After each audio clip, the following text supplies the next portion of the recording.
குற்றத்தை தடுக்கக்கூடிய காவல்துறை குற்றங்களை மறைப்பாங்க. நாங்க ஐயா ஐயா சாமின்றோமா? என் கண்ணு முன்னாடி பிஞ்சுக்கு நஞ்சு ஏற்றி அதே பிஞ்சு குழந்தைய பஞ்சு பஞ்சா பிரிச்சு போறதா திராவிட மாடல் மருத்துவம் போறோம்னால சார் என் குழந்தை வாழ்க்கை பேரு ஸ்கூல் போயிடுச்சுன்றீங்க.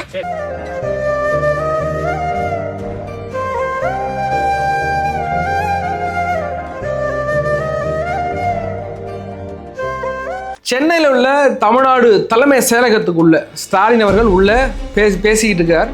அந்த நேரத்தில் ஒரு தலைமை காவலர், சென்னையில் உள்ள ஒரு தலைமை காவலர் அத்துமீறி உள்ளே போயிருக்கிறார். ஏன் ஸ்டாலின் அவர்களை நான் பார்க்கணும் அப்படின்னு ஒரு தலைமை காவலர் எதற்காக உள்ளே போனார்? அவருக்கு என்ன அநியாயம் இழைக்கப்பட்டது?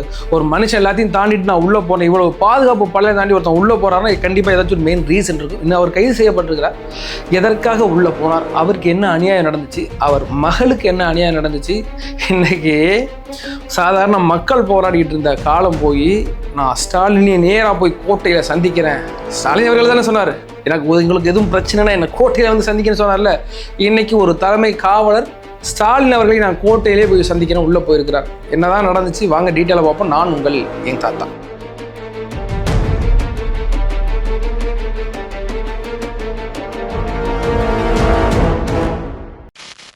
சென்னையில் உள்ள ஒரு காவல் நிலையத்தில் கோதண்டபாணி என்ற ஒரு தலைமை காவலர் பணியாற்றிட்டு இருக்கார். அவங்களுக்கு 2 குழந்தைங்க, ஒரு ஆண் குழந்தை ஒரு பெண் குழந்தைங்க. கொஞ்ச நாளைக்கு முன்னாடி 6 மாதங்களுக்கு முன்னாடி அந்த பெண் குழந்தைக்கு 13 வயசே ஆன அந்த பெண் குழந்தைக்கு காலில் ஏதோ ஒரு சில பிரச்சனைகள் இருந்திருக்கு. அதற்காக சென்னையில் ஒரு அரசு மருத்துவமனையில் ட்ரீட்மெண்ட் எடுத்துக்கிறாரு. காலில் ஒரு ஊசி ஒன்று போட்டிருக்காங்க ஒரு மருத்துவர். அதற்கு பிறகு அந்த கால் ரொம்ப மோசமாக புண்ணாகி அந்த காலை எடுக்க வேண்டிய சூழ்நிலை, அந்த காலை அகற்றப்பட வேண்டிய சூழ்நிலை, அந்த கால் அகற்றப்பட்டது. அதாவது ஒரு 13 வயசே ஆன பள்ளி படிக்கிற சிறுமிக்கு தவறான சிகிச்சையின் காரணமாக அந்த கால் அகற்றப்பட்டது. இதை கண்டித்து அவருடைய பெற்றோரான அந்த தலைமை காவலர் பல இடங்களில் மனு கொடுத்துருக்கார்.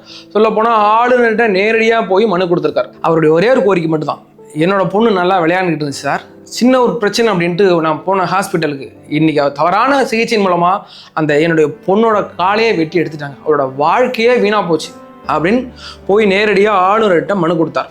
அதற்கு எதுவும் நடவடிக்கை எடுக்கப்பட்டதா? இல்லை. அதற்கு பிறகு துறை சம்பந்தமாக சுப்பிரமணியன், சுகாதாரத்துறை அமைச்சர் சுப்பிரமணியன்ட்ட ஒரு மனு கொடுக்கப்பட்டது. யாவதிலும் எந்த நடவடிக்கையும் இல்லை.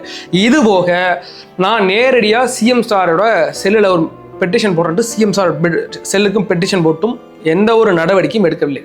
அதற்கு பிறகு கொதித்தெழுந்த அந்த காவலர் இன்று நேரடியாக நான் சிஎம் சாரை நேரடியாக பார்க்குறேன், ஏதாவது உங்களுக்கு ஒரு பிரச்சனை என்னை கோட்டையில் வந்து சந்திங்க அப்படின்னு சொன்ன அந்த முத்துவேல் கருணாநிதி ஸ்டாலின் அவர்களை நான் நேரடியாக சந்திக்கிறேன் அப்படின்ட்டு எல்லா பாதுகாப்பு பணிகளையும் தாண்டி நேரடியாக உள்ளே போக முற்பட்டார். அதுக்குரிய எல்லா கவனமும் பிடிச்சி வந்துட்டாங்க. அதுக்கு பிறகு அவர் ஒரு சேனலுக்கு ஒரு பேட்டியும் கொடுத்தார். அந்த பேட்டியில் நீங்கள் கண்டிப்பாக அந்த வீடியோவை நான் உங்கள் ஃப்ரெண்ட்லேயே நான் போடுறேன், பார்த்தீங்கன்னா உங்களுக்கே மனசு வந்துடும். ஒரு விளையாடிக்கிட்டு இருந்த ஒரு 13 வயசு குழந்தைக்கு தவறான ஒரு ஊசி போட்டு நீங்கள் கால் எடுத்தாச்சு.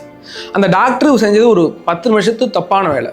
இன்றைக்கி அந்த டாக்டர் ஊசி போட்டு அவர் வேற ஒரு எங்கேயாச்சும் ட்ரீட்மெண்ட் எடுத்துகிட்டு அவர் சந்தோஷமாக இருப்பார் பிள்ளைக்குட்டியோட. தவறான ஒரு சிகிச்சையின் காரணமாக தன்னுடைய வாழ்நாள் முழுவதும் தன் சொந்த காலை இழந்துக்கிட்டு அந்த பெண் ஊனமாக தெரிய வேண்டிய சூழ்நிலை ஏற்பட்டிருக்கு.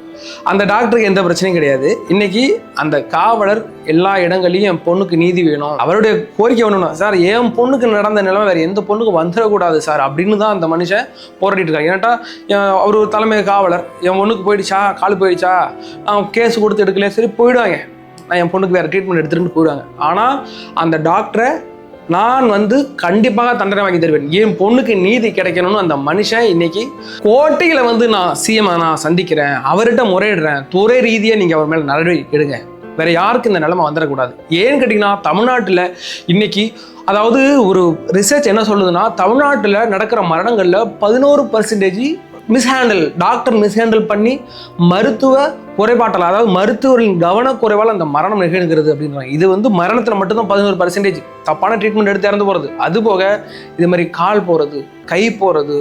இப்போ ரீசெண்டாக தூத்துக்குடியில் ஒரு 32 வயது இளைஞர் ட்ரீட்மெண்ட்டுக்கு போயிருக்கிறார், தலையில் அடிபட்டுருக்கு அப்படின்ட்டு. தலையில் அடிபட்டு அவர் வாந்தி எடுத்துக்கிட்டு இருக்காருன்னா எல்லாருக்கும் சாதாரண மக்களுக்கு தெரியும், தலையில் அடிபட்டு வாந்தி எடுத்தால் அது பெரிய பிரச்சனை. ஏன்டா மூளைக்கு போகிற நரம்பு பிளாக் ஆகிட்டு இருக்கா, மூளைக்கு போகிற நரம்பு பிளாக் ஆனால் தான் வாமிட் வரும், இது எல்லாருக்குமே தெரியும். ஆனால் ஒரு நர்ஸு சாதாரண வாந்தின்னு சொல்லிட்டு மாத்திரை கொடுத்து அவர் இறந்து போனார். அடுத்த ஒரு 12 மணி நேரத்துக்குள்ளேயே கொஞ்சம் வாந்தி எடுத்து அவர் இறந்து போயிட்டார்.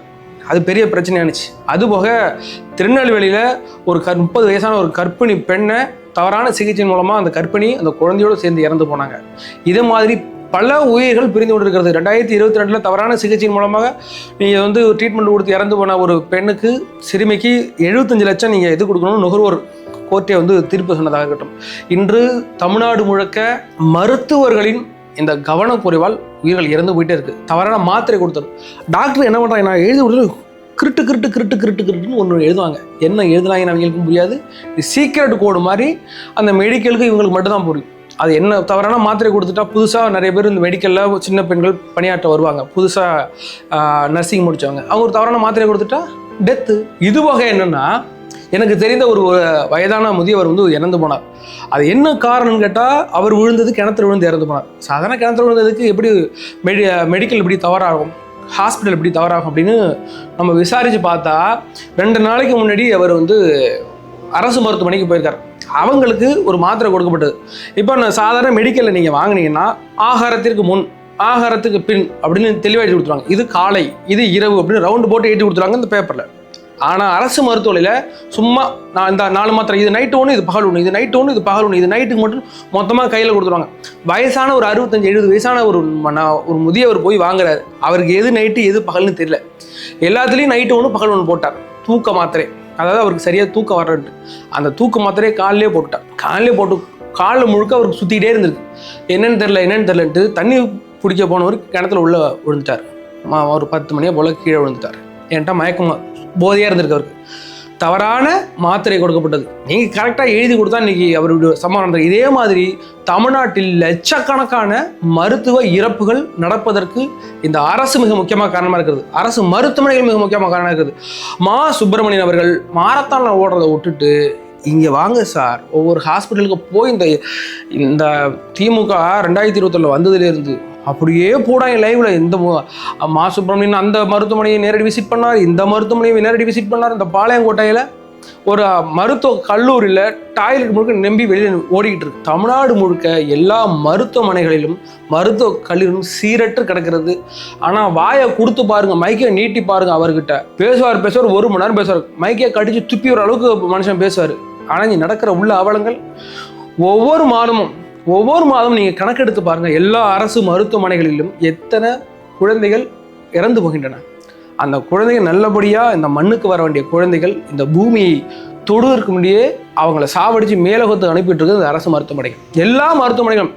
ஏன்னு கேட்டிங்கன்னா, அந்த அரசு மருத்துவமனையில் மருத்துவ குறைபாடு. அந்த மருத்துவ குறைபாடு எப்படி வருதுன்னு கேட்டால், இன்றைக்கி மருத்துவர் மருத்துவர்கள் காலி பணியிடல் நிரப்பாமல் இப்போ இங்கே உள்ள ஆளா சரி அங்கே ஒன்று தேவைப்படுது. இப்போ எக்ஸாம்பிள், இப்போ தஞ்சாவூரில் ஒரு மருத்துவக் கல்லூரி இருக்குது, அதுக்கு பக்கத்தில் திருச்சி மருத்துவக் கல்லூரி இருக்குது வச்சுங்களேன்.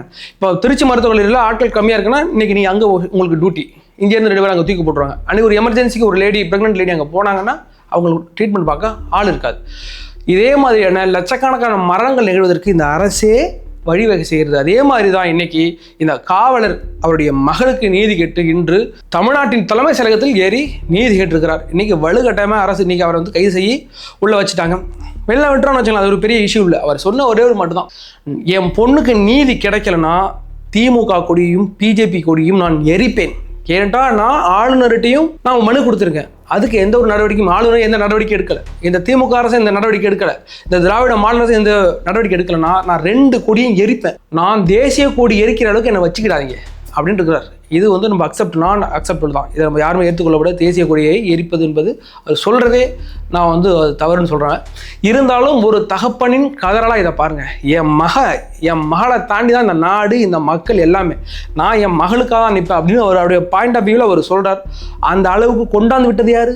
இந்த அரசு. இந்த அளவுக்கு கொண்டாந்து விட்டது இந்த அரசு மருத்துவமனைகள். இந்த சீரட்டை மிக முக்கிய காரணம் மா சுப்பிரமணியன் அவர்கள். அவருடைய இந்த அவரின் கீழ் செயல்படுற இந்த சுகாதாரத்துறை சீரற்று கிடக்குது அப்படிங்கிறதுக்கு இது ஒரு உதாரணம். இந்த அரசு செவிலியர்கள் போராடிட்டு இருக்காங்க, அரசு ஆசிரியர்கள் போராடிட்டு இருக்காங்க, எல்லாரும் போராடிட்டு இருக்காங்க. இதெல்லாம் மக்கள் போராட்டம்லாம் கலைஞ்சு போய் இப்போ அரசு ஊழியர்களே திமுகவின் கழுத்தை நெரிக்கிற காலம் வந்து கொண்டிருக்கிறது. எனக்கு தெரிஞ்சு இப்படிப்பட்ட ஒரு சூழ்நிலை எந்த ஆட்சியிலுமே கிடையாது. எந்த ஆட்சியிலுமே மக்கள் போராடி பார்த்துருக்கேன். முன்னாடி ஆட்சியில் 8 வழி சாலைக்கு அங்கே போகிறோம், நாங்கள் சத்தியமங்கலத்தில் இங்கே போகிறாங்க நியூஸ் வந்துருக்கோம். ஆனால் இப்போ இங்கே அரசு ஊழியர்கள் போடுறாங்க, அங்கே அரசு ஊழியர்கள் போடுறாங்க. ஒரு காவலர் ஏற்கனவே மயிலாடுதுறையில் ஒரு டிஎஸ்பியை வந்து ரோட்டில் நடந்து போனதை பார்க்குறோம். இன்றைக்கி எந்த காவலர்களுக்குமே இங்கே பாதுகாப்பு இல்லை. அவங்க பாதுகாப்பு கொடுக்க வேண்டிய காவலர்களுக்கே நம்ம தான் பாதுகாப்பு கொடுக்க வேண்டிய நிலைமை இருக்குது.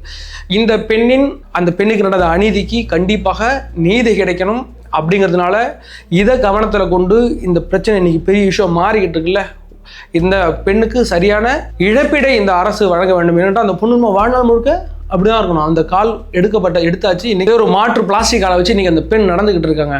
அவங்களுக்கு சரியான ஒரு இழப்பீடை கொடுக்க வேண்டும். இதே மாதிரியான மருத்துவ குறைபாடுகள் மருத்துவர்களால் நடந்து விடக்கூடாது.